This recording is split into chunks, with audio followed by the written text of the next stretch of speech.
আর আজকে বর্তমানে শিক্ষক দিবসে দেখেন একজন মেয়ে একজন মাস্টারের সামনে ডান্স করছে, নাচছে, একজন যুবক ছেলে একজন যুবক মেয়ে শুধু নাচছে, ম্যাডামও নাচছে, ছাত্র শিক্ষক সবাই নাচছে। এরা যদি শিক্ষিত হয় তাহলে তার মূর্খ হতে পারে। এরাকে আপনি শিক্ষিত বলবেন? আর আপনি কোন লজ্জায়, আপনি কোন হায়াতে তাদেরকে পাঠালেন যে শিক্ষক দিবসে আপনি তাদেরকে পাঠাবেন? আর পৃথিবী তো দিবস নামে কত যে দিবস আছে, এর তো কোনো সীমা নেই। কোনটা শিক্ষক দিবস, কোনটা জন্ম দিবস, কোনটা মরণ দিবস, কোনটা পায়খানা দিবস, কোনটা লুচ্চা দিবস। লুচ্চা দিবস শুধু আছে জানেন? লুচ্চা দিবস বুঝেননি? আপনাকে বুঝে একটু, যেটা 12 ফেব্রুয়ারি 14ই ফেব্রুয়ারি কি হয়? ওটা লুচ্চা দিবস হয়। মানে কত যে দিবস আছে দুমাসের। এবার একটা বিষয় ছেড়ে এসেছি, সেটা হচ্ছে শিক্ষক দিবস।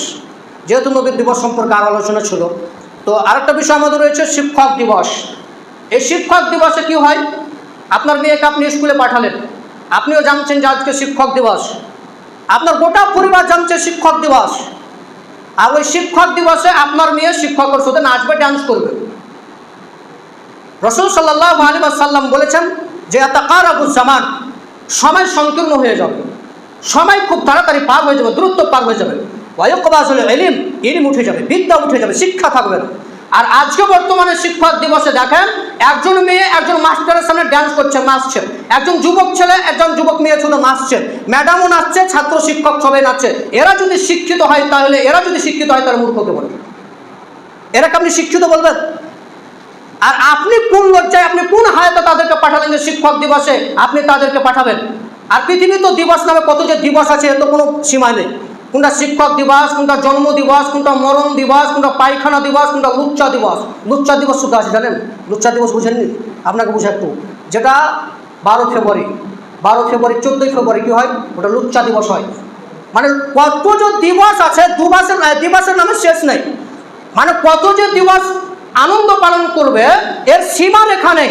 এখন যদি নবী সাল্লাল্লাহু আলাইহি ওয়াসাল্লামের জন্মদিবস পালন করেন, সাহাবায়ে কেরামের জন্মদিবস পালন করেন, সাহাবায়ে কেরামদের নবী সাল্লাল্লাহু আলাইহি ওয়াসাল্লামের বেটি যদি জন্মদিবস করেন, তাহলে রোজই 1 সেকেন্ড পর পর আপনাকে জন্মদিবস পালন করতে হবে।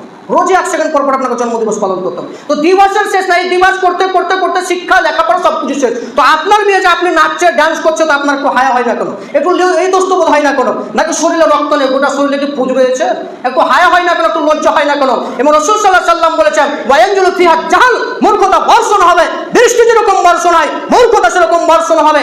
আজকে বর্তমানে যারা শিক্ষক দিবসে নিয়ে ডান্স করছে, শিক্ষক হেডমাস্টার দেখছেন, বলেন রাসূল সাল্লাল্লাহু আলাইহি ওয়াসাল্লাম 1400 বছর আগে হাদিস বলেছেন যে আনজুলু ফিহাল হারাজ ওয়ায়ানজুলু ফিহা জাহাল, মূর্খতা বর্ষণ হবে, মূর্খতা ছড়িয়ে যাবে। বৃষ্টি যেরকম বর্ষণ হয়, মূর্খতা সেরকম সমাজে ছড়িয়ে যাবে। আজকে বলেন আপনি শিক্ষিত কি দেখে প্রমাণ করবেন? আপনার মেয়ে নাচছেন, আপনার ছেলেকে আপনি সুশিক্ষিত করে তুলছেন। আপনি চিন্তা ভাবনা করবেন, আপনি লেখাপড়া, আপনি শিক্ষিত মানুষ, আপনাকে আমি সম্মান করি, আপনাকে আমি মর্যাদা করি, আপনাকে আমি খাটো করতে আসিনি। আপনাকে সতর্ক করার জন্য বলছি, আপনার মেয়ে কেন ডান্স করলো? আর ওই শিক্ষক কেন ছাত্রকে ডান্স করালো? কেন ডান্স করবে? এটা ডান্স করা, গান বাজনা করা বিলকুল তো হারাম।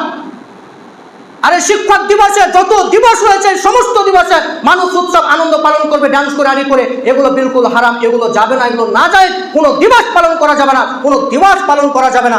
আসলে এই দিবসগুলো পালন করা একেবারে না যায়, বিলকুল হারাম। অতএব আমাদের মেয়েদেরকে, ছেলেদেরকে শিক্ষক দিবসে ডান্স করবো না, কোনো নাচবো না। যুবক ছেলে, তোমাদেরকেও সতর্ক আমরা করতে চাইছি, তোমরাও ডান্স করবে না, নাচবে না, এগুলো বিলকুল হারাম। অনেক ছেলে নাচছে, যাদের আমাদের শুধু পরিচিত, তারাও নাচছে। আশ্চর্য দুনিয়া, অবাক দুনিয়া, কেন নাচবো ভাই? এটা তো বিলকুল হারাম। এগুলো কেন করা যাবে? অন্য কিছু কাজ করো, ইসলামিক কাজ করো, ইসলামী নাটক আরো কিছু করতে পারো। আর শিক্ষক দিবসে কেন পালন করতে হবে? জন্মদিবসে পালন কেন করতে হবে? আর ঈদে মিলাদুন্নবী কেন পালন করতে হবে? এগুলো পালন করে কোনো ফায়দা হবে না। অতএব রাসূলকে একদিন ভালোবাসা দেখে আশিকে রসুল হয়ে কোনো লাভ হবে না। আর তো কেউ বলছে যে কেউ যদি ঈদে মিলাদুন্নবী না পালন করে, তাহলে তার বউ অটোমেটিক তালাক হয়ে যাবে। এ যে কোন মূল্য কোথা থেকে যে ডিগ্রি পাস করেছে, ও আল্লাহ জানে। বলছে আপনি যদি ঈদে মিলাদুন্নবী না পালন করে, জন্মদিবস না পালন করেন, তাহলে আপনার স্ত্রী অটো তালাক হয়ে যাবে। আপনার স্ত্রীকে তালাক দেওয়া লাগবে, অটোমেটিক তালাক হয়ে যাবে। এই যে কোনো মাদ্রাসা থেকে ফারাগাত করলো, আর কোথা থেকে যে লেখাপড়া করলো, আল্লাহ জানে আর ও জানে। অবাক দুনিয়া, এভাবে চলছে দুনিয়া।